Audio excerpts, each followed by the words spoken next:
Quando a lei penal militar se refere a brasileiro ou nacional, compreende as pessoas enumeradas como brasileiros na Constituição do Brasil. Tá? Essa questão de nacional é só buscar na Constituição o conceito de nacional. Tá? Então, o próprio artigo 26 está fazendo essa referência. Perfeito? Artigo 27. Quando este código se refere a funcionários, compreende para efeito da sua aplicação os juízes, os representantes do Ministério Público, os funcionários e auxiliares da Justiça Militar. Esse artigo aqui ficou meio capenga, porque aí não inclui os defensores públicos, federais, engloba membros do Ministério Público, então fica meio difícil sustentar a sua aplicação integral, porque não engloba todos efetivamente. Na realidade, não deveria, talvez, sequer englobar os representantes do Ministério Público. Feito? E o artigo 28. Os crimes contra a segurança externa do país ou contra as instituições militares definidos neste Código excluem os da mesma natureza definidos em outras leis. Então, eu já havia falado, crimes contra a segurança externa são aqueles que atingem o território nacional, põem em perigo o território nacional. Tá? Estão previstos lá a partir do artigo 136. Crimes contra a segurança interna são aqueles que atingem a ordem política do Estado. São os crimes de natureza política. Esses serão de competência da Justiça Federal. Tá? Então, é isso. Esses são os artigos básicos com relação ao artigo que são necessários para um perfeito entendimento do artigo 9º. Nós vamos passar a analisar agora. O artigo 9º do Código Penal Militar, que é o coração do Código Penal Militar. Vamos lá. Artigo 9º. Consideram-se crimes militares em tempo de paz. Então, eu falei que a Lei 13.491, falei até 2018, mas 2017, ela alterou significativamente o conceito de crime militar. Diz o inciso 1, os crimes de que trata este Código, quando definidos de modo diverso na Lei Penal Comum ou nela não previsto, qualquer que seja o agente, salvo disposição especial. Vamos lá. Vou trazer uns conceitos aqui que, na realidade, não há uma unanimidade. Isso em razão da omissão do legislador. Nós temos o conceito de crime propriamente militar. Todo mundo fala crime propriamente militar, impropriamente militar, essencialmente militar, tipicamente militar. São vários conceitos. Só que devemos perguntar qual a importância de saber o que é um crime propriamente militar. Qual a importância disso? São dois os motivos previstos em lei. E o interessante, crime propriamente militar não vem escrito no Código Penal Militar, nem no Código de Processo Penal Militar. Por incrível que pareça, ela não aparece no Código Penal Militar, nem no Código de Processo Penal Militar. Nós vamos encontrar na Constituição e vamos encontrar no Código Penal Comum. Dispõe o inciso 61 do artigo 5º da Constituição que ninguém será preso sem autorização judicial, salvo em flagrante delito, ou nos casos de crimes propriamente militares ou transgressões disciplinares definidos em lei. Então, esse inciso 61 do artigo 5º estabeleceu que, sem autorização judicial e sem flagrante, só poderá haver prisão nos crimes propriamente militares. Agora, o que é o crime propriamente militar? Diz a Constituição que deveria ser definido em lei. Não foi definido. Então começa a discussão doutrinária. Começam os tribunais a se manifestarem. Não há um consenso. Porque qualquer conceito que você apresente, eu apresentei junto com a Ione, procuradora da Justiça Militar, hoje aposentada, no nosso livro Elementos de Direito Penal Militar, uma classificação e um conceito para crime propriamente militar, mas que tem furos. Qualquer um que apresente um conceito vai se deparar com uma exceção. Isso porque a Constituição determinou que o legislador ordinário regulamentasse, definisse, estabelecesse critérios para definir o crime propriamente militar, mas não fez. E a outra previsão está no Código Penal Comum, que diz que não serão considerados para efeitos de reincidência os crimes militares próprios. Então, não serão considerados reincidentes. Por exemplo, a deserção. Há uma unanimidade que a deserção é um crime propriamente militar. Por quê? Ela só pode ser praticada por militar. Perfeito. Então, se um militar for condenado por deserção e após o trânsito em julgado, ele já fora do quartel, ele pratica um crime de natureza comum, se ele vier a ser condenado por esse crime de natureza comum, ele não poderá ser considerado reincidente. Por quê? O crime anterior era um crime propriamente militar, segundo o consenso pacífico na doutrina e na jurisprudência, que a deserção é um crime propriamente militar, porque só pode ser praticado por militar. Mas aí a gente pega a insubmissão. A insubmissão é praticada por civil, mas só está previsto no Código Penal Militar. Então, o tribunal faz uma interpretação extensiva para abraçar a insubmissão como crime propriamente militar, porque só está previsto no Código Penal Militar e porque necessita da condição de militar para que ele venha a ser processado. Então, ficam critérios e para justificar algumas atitudes, como, por exemplo, colocar o insubmisso em homenagem, o insubmisso, quando ele se apresenta, a gente até, o legislador chama até de insubmisso, desertou logo, de forma inapropriada, deveria ser um indiciado por insubmissão, indiciado por deserção. Quando indiciado por insubmissão ele se apresenta, ele não é recolhido à prisão, ele tem um quartel por homenagem. Que é isso? Ele não pode ir para casa, mas também não é recolhido ao xadrez. Ele fica prestando serviço militar dentro do quartel normalmente, mas não pode sair. Então é uma medida, de qualquer forma, restritiva da liberdade.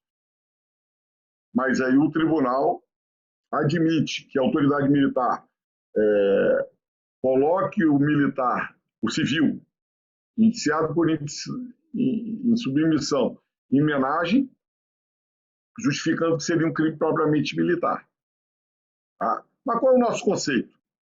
Nosso conceito, nós estabelecemos uma classificação, eu e a Ione. Crime propriamente militar é aquele que só pode ser praticado por militar.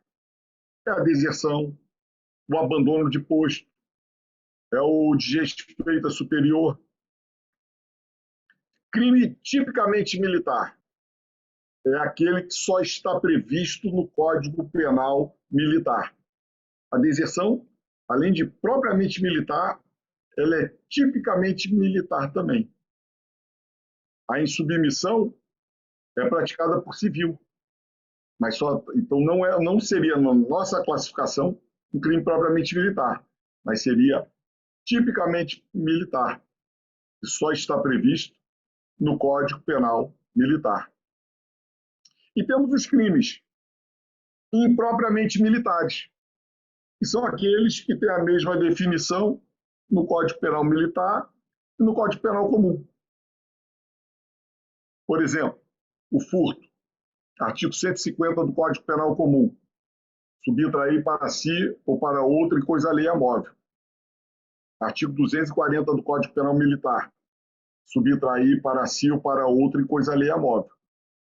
Então, se eu afirmo que A subtrair um bem pertencente a B, em tese, ele praticou o crime de furto. Mas quem será a competência? A resposta é: depende. Depende das circunstâncias em que esse fato ocorreu. Por exemplo, se foi dentro do quartel um militar subtrair o celular de outro militar, é um crime de natureza militar, artigo 240 do Código Penal Militar.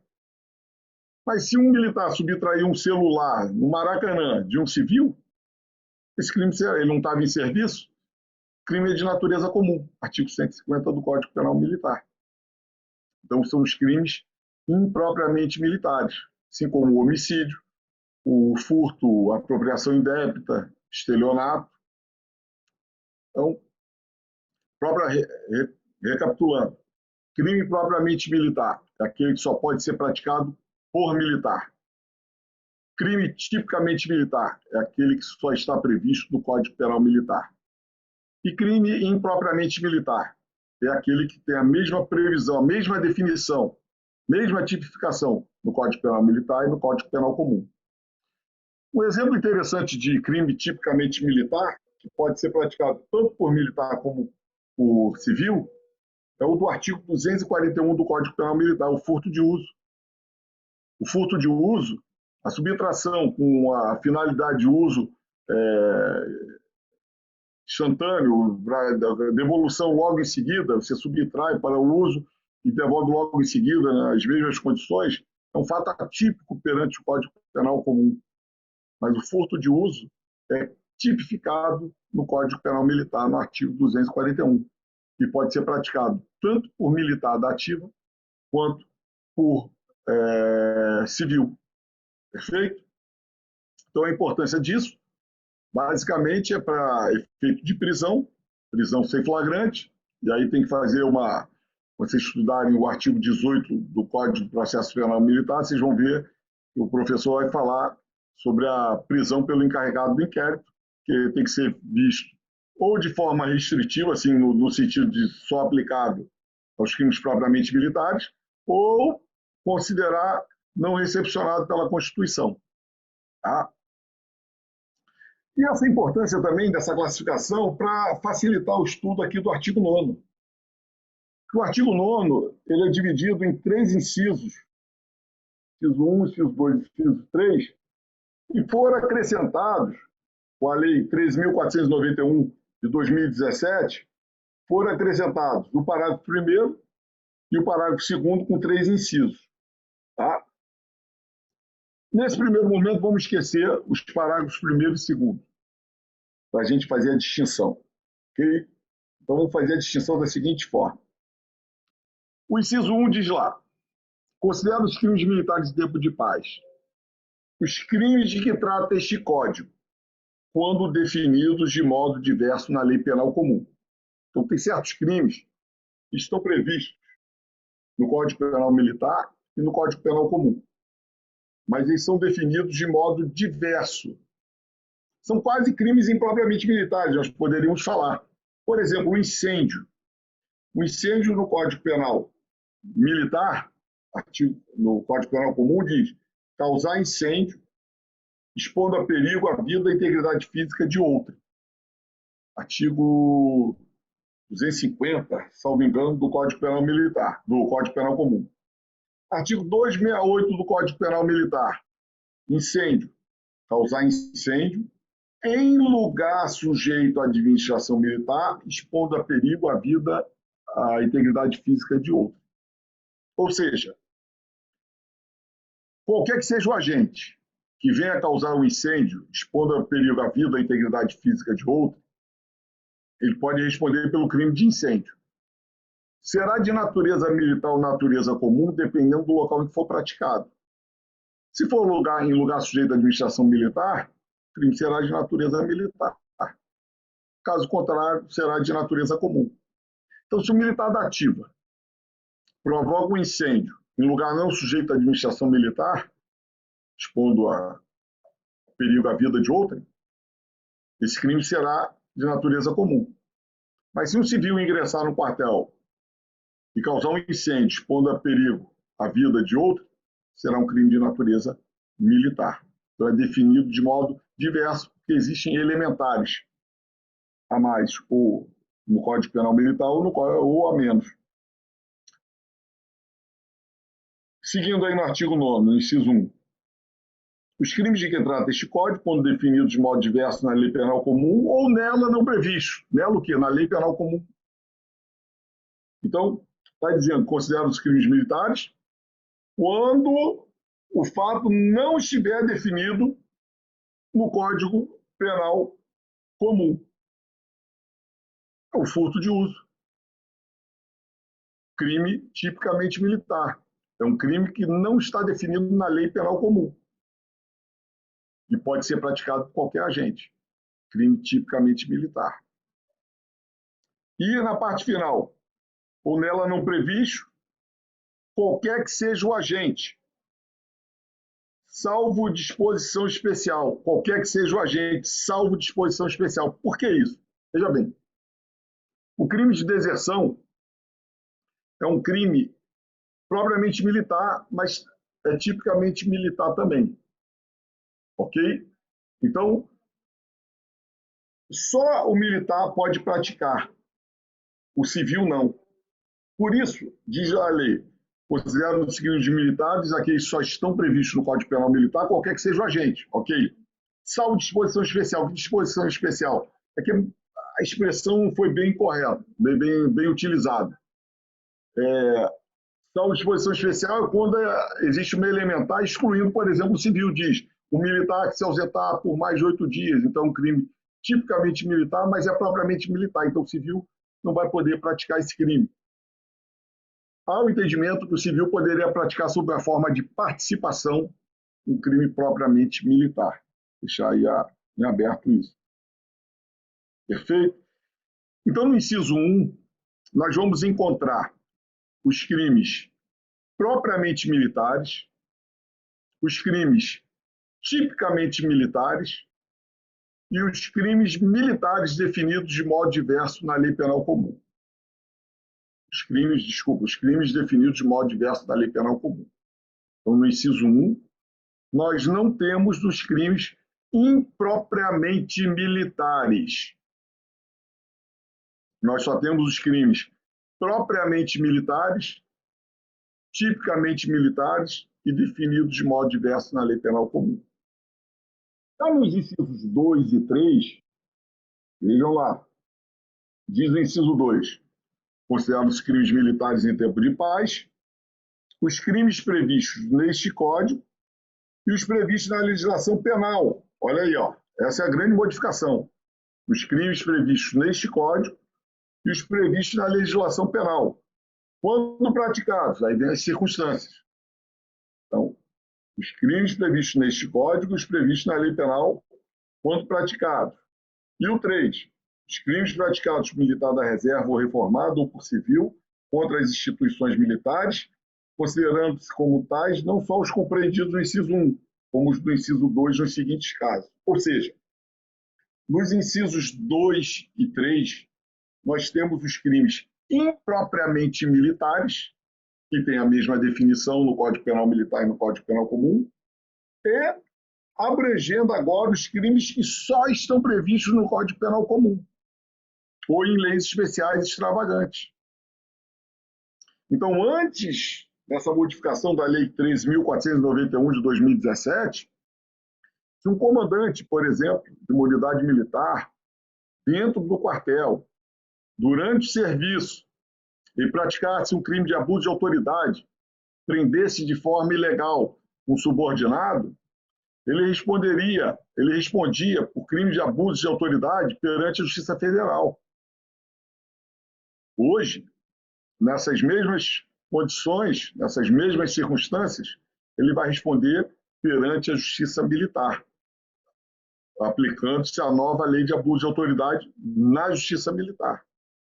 Assim como os casos de licitação, diversos casos de fraudes à licitação, embora o Código Penal Militar defina algumas condutas lá que estão previstas na lei de licitação, mas são poucas, 99% dos casos de crimes previstos na lei de licitação eram encaminhados para a Justiça Federal.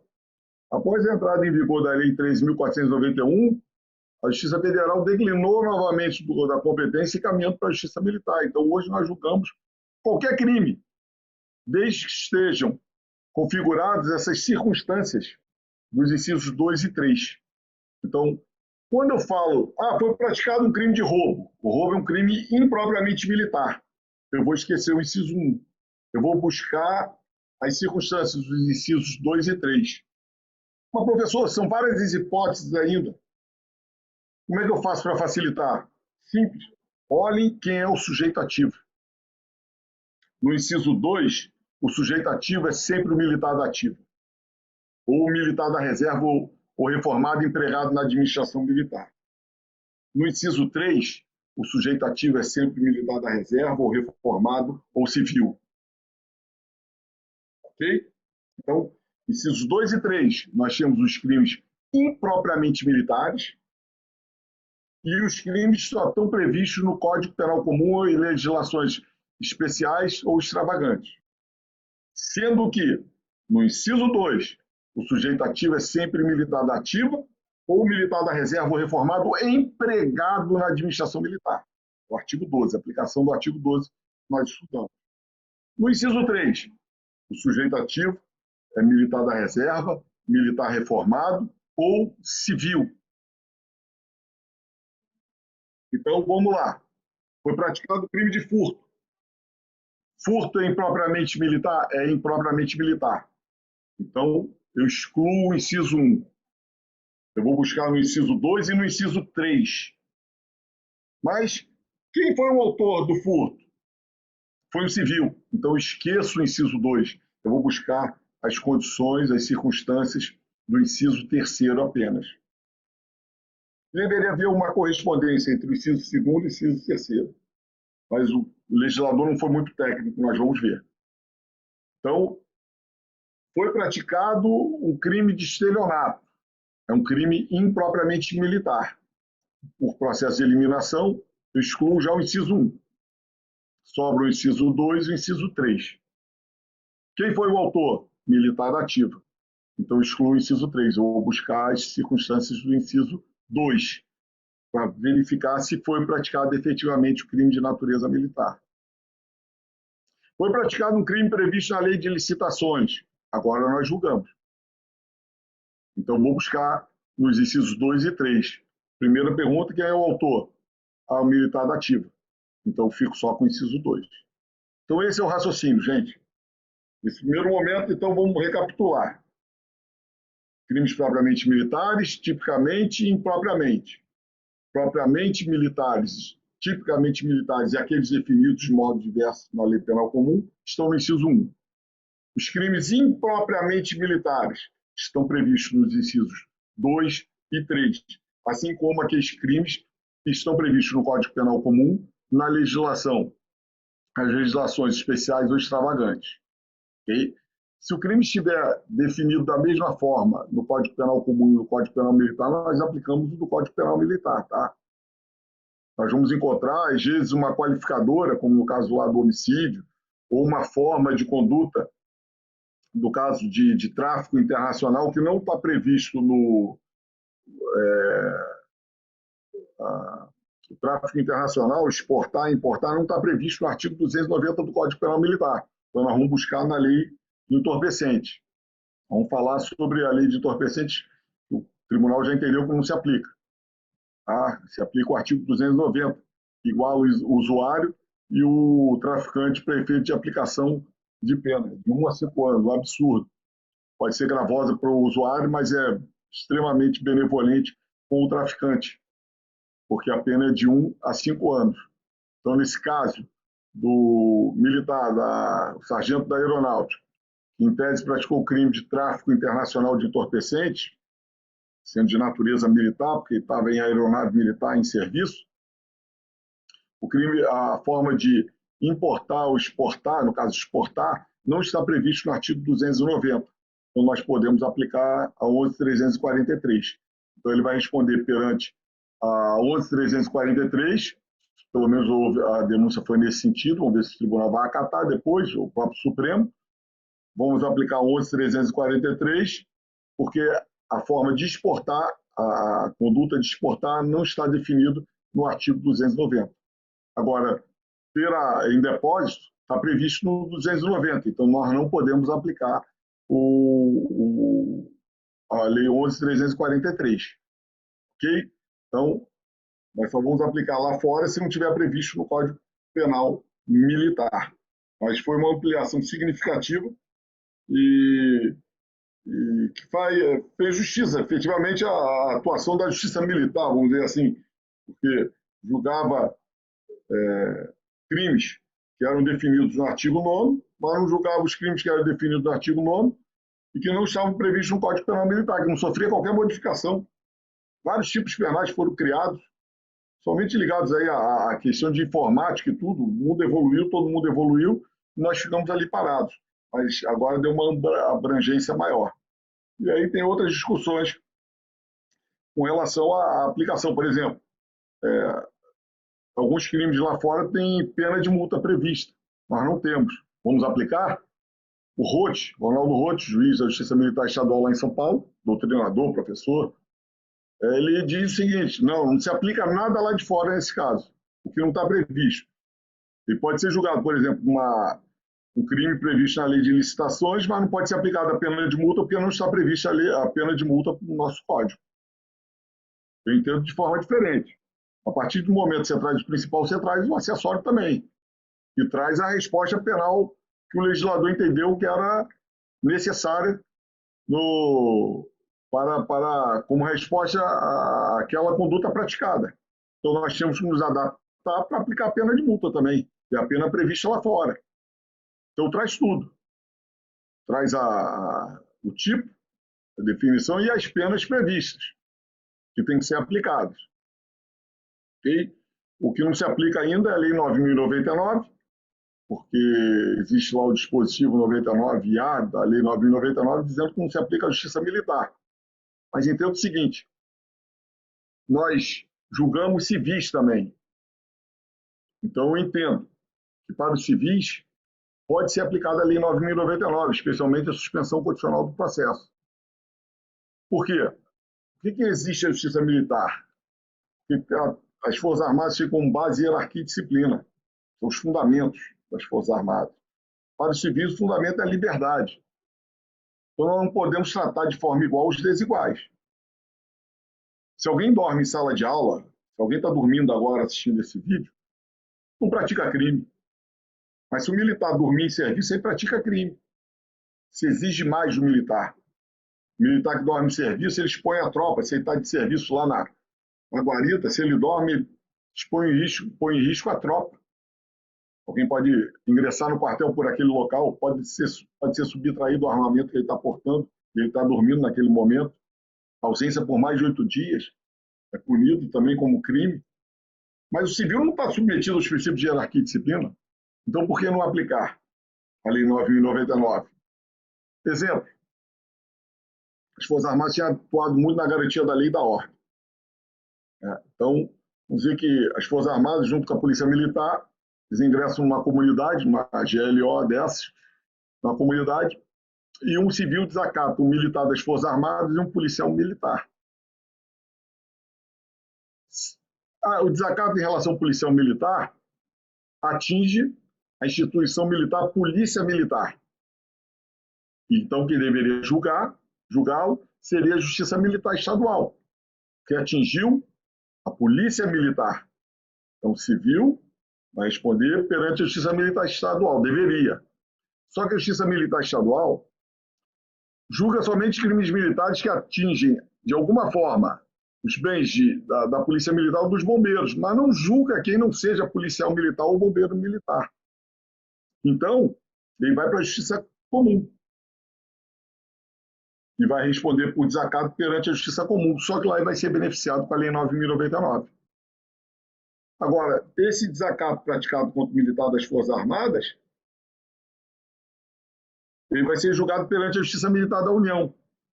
E por esse entendimento, a aplicação pura e simplesmente do 99A, não se aplicaria a Lei 9.099. Ou seja, pela cor da farda, ele vai ter um benefício ou não. Então, eu acho que o tratamento concedido ao civil tem que ser diferente do tratamento concedido ao militar.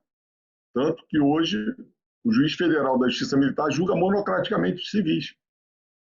Tanto que os civis, após a condenação, recolhidos à prisão por trânsito julgado, são encaminhados para um presídio civil e os autos da execução vão para várias execuções penais. É um tratamento diferente.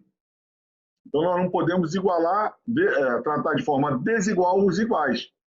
Não é porque ele responde perante a justiça militar que ele vai ter um tratamento diferente do que ele responde, se ele respondesse perante a justiça comum.